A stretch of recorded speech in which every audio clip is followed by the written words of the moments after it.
Dahil tinarayan tayo ni Sol, balik tayo sa panunuhol. Siyempre, SDN ang panuhol natin sa kanya.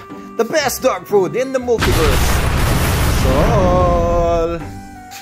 Ayun oh! Parang alam mo na, napapakainin kita, no? Oh yes! Inaantok ko ba, Sol? Sige! Kagabi, pinakain ko na siya. Dahil nga hindi naubos ni Logan yung 350 grams niya. Alos kalahati lang kinain ni Logan. Pero kahit kalahati lang kinain nyo, kita nyo naman kung gano'ng kalapad yan si Logan. Wow. Ganyan ang SDN guys, konti lang ang pagkain, konti lang ang pagkain ninyo, 350 grams lang. Para mga 200 grams lang ang yata yung naubos niya eh. Pero ang lapad ng aso ninyo kasi concentrated yung SDN. So, ito si Sol. Pakain natin ulit. Kahit na kumain na siya kagabi, hindi ko in-expect maubos niya to. Kung hindi niya maubos to, ay kay Logan ulit ito. Yan. Aba, hindi. Oishi! Aba, lakas. Good boy, Sol. Sige lang. Pag mga na akong tatarayan ulit, ha? Di ba friends na tayo? Di ba may mga love story na tayo? Meron na tayong mga love vlogs. May mga romantic music, mga romantic soundtrack. Tapos biglang dumating lang si Kuya Rodel dito eh. Tinarayan mo na naman ako. Ayan, sige. Good boy, Sol. Ganun lang talaga guys, no? It will take more than little lambing-lambing para makuha talaga natin yung mga dogs.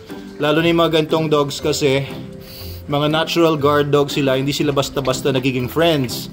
Hindi sila basta-basta nakikipagkaibigan sa kung sino-sino mga tao. Kahit si Doc Abel pa yan ang Manalo K9. Doesn't matter. It will still take time. And a lot of bonding. Maraming bonding moments. Siyempre, lalo na pagka pinapakain mo ng masarap na pinakamasarap at pinakamasustansya. Walang mas susustansya pa kesa sa SDN. May nagtatanong naman, is it better than raw? Definitely, ang raw po kasi ay 70% moisture, 70% water. Ito po, ang katumbas ng 1 kilong SDN is mga 3 kilo ng karne. Wow! Kaya sulit na sulit kayo dito. Akala nyo mahal, 266 per kilo. Magkano 1 kilo ng karne? Sabihin na natin mga nasa 250. 3 kilo ang katumbas ng 1 kilo ng SDN.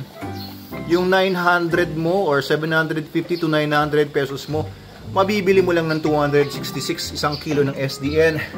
Kaya ito pinapakain ko kay Sol. Another 400 grams ito or 350 grams pala. Ayan. So kung maubos niya to, talagang mabilis babawi yung katawan niya. Kita niyo guys ba kung bumabawi na ba talaga si Sol? Ako napapansin ko na rin eh, oh. Oh, hindi na siya ganun ka nakakaawang tignan. Kahit pa paano parang mukhang Great Dane na nga siya. Pero dahil ito ay Italian Mastiff, Cane Corso ito, malapad na aso talaga dapat ito, muscle ito sa totoong buhay. Ito, peki pa yung katawan niya na yan. So siya ay kailangan pang mag-recover ng higit pa. Kung ganyang kalapad yung katawan niya ngayon, siguro nasa mga 60% pa lang yan ang totoong body size niya, body weight niya. Wow. 60%, 70%, lalapad pa ito guys. Syempre 10 months old pa lang ito. Pagdating nito ng mga 1 year, makukuha na niya yung maximum height niya, maximum length ng bones niya. Pero lalapad pa ito hanggang umabot siya ng mga 2 years old. Kaya malayo-layo pa ang itatakbo ng development nitong si Sol since he's only 10 months old. Ayun, very good Sol, oh. Ang sarap, diba? Hindi mo na kita hahawakan habang kumakain.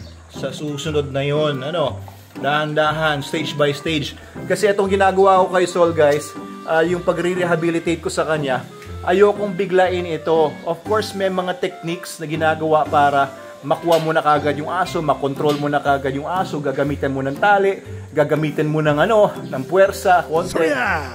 Hindi natin gustong gawin yan dito kay Sol kasi magiging family dog ko ito, magiging protection dog ko ito dito sa bahay. Ayaw nating pagmadaliin kasi pagka ganon, hilaw yun, magkakaroon tayo ng problema later on. Dahan-dahan lang para yung natural bond ay ma-build yung natural trust, ma-build. Hindi pwedeng madaliin ang mga ilang mga bagay. Kaya sabi para daw akong dog whisperer. Okay lang naman yung mga ginagawa nila kasi sa TV kailangan mabilis ka. Sa TV kailangan impressive yung ipapakita mong resulta. Pero it doesn't always mean na kapag napabehave mo sa isang episode ng TV show yung aso ay okay na yon. Hindi po ganon. Kailangan din talaga ng time para ma-establish yung totoong bond and totoong trust. Very good. Ayan. Okay, kumakawag-kawag ang buntot niya. Okay, so yung correction naman sa bad habits, correction sa, alam mo yun, papakita ng aggression sa hindi dapat. Later on, darating yon. Kapag magko-correct na po tayo ng aso, later on na yon, establish ko muna yung bond dito at saka trust. Puro positive lang ako. Tsaka na ako magne-negative. Tsaka na ako mag-correct ng mga behaviors na hindi naman natin gusto. Okay, stage by stage po yon. Yan po ang training namin sa Manalo K9. First week talaga bonding kami kapag kami nagpapatrain sa amin ng kahit pet dog nila, kahit ng mga working dogs.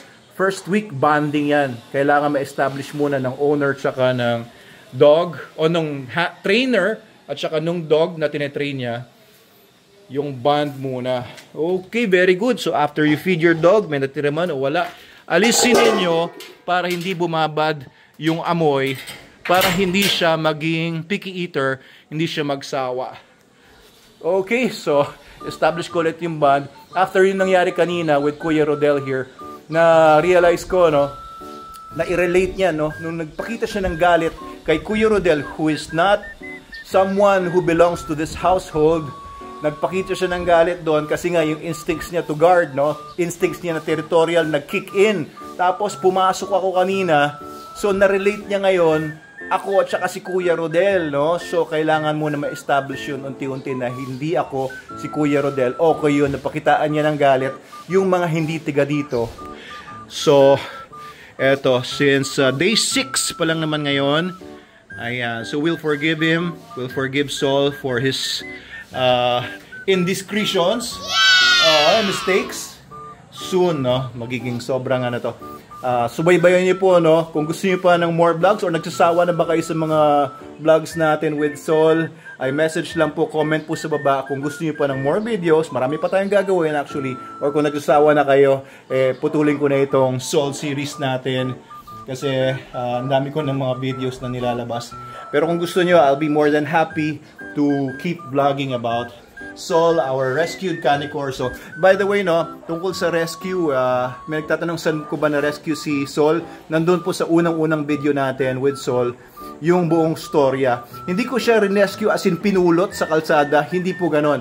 May mga rescues po na kailangan mong kunin doon sa dating may-ari or bilhin kahit papaano, no. You don't, hindi lahat ng rescues ay libre. So, halimbawa may nakita kang kawawang aso na binebenta, tapos hindi mo naman kailangan yung aso na yon. Hindi mo naman gusto yung aso na yon kasi hindi maganda yung itsura niya. Pero bibilin mo pa rin kasi hindi naman bibigay sa iyo yung aso na yon, 'di ba? Ng free nung may-ari. So that could be considered a rescue. At ganun po nangyari dito kay Sol, binebenta sa akin, ayoko naman bilhin dahil hindi ko naman kailangan ng mga dogs. Tapos tinawaran, binigyan niya ako ng malaking discount and deal. Kinuha ko na rin kasi may sakit nga yung owner, kailangan niya magbayad sa ospital. At the same time, nakita ko kawawa ito si Sol, nakita ko yung picture niya, sabi ko mukhang kawawa yung aso, sayang pati yung potential. Okay, yun lang po muna ang video natin for this morning, day 6, April 2, 2025. Bye muna, Sol! Bye ka muna sa mga fans mo! Ayaw, mamaya na daw. I hold your hand, feeling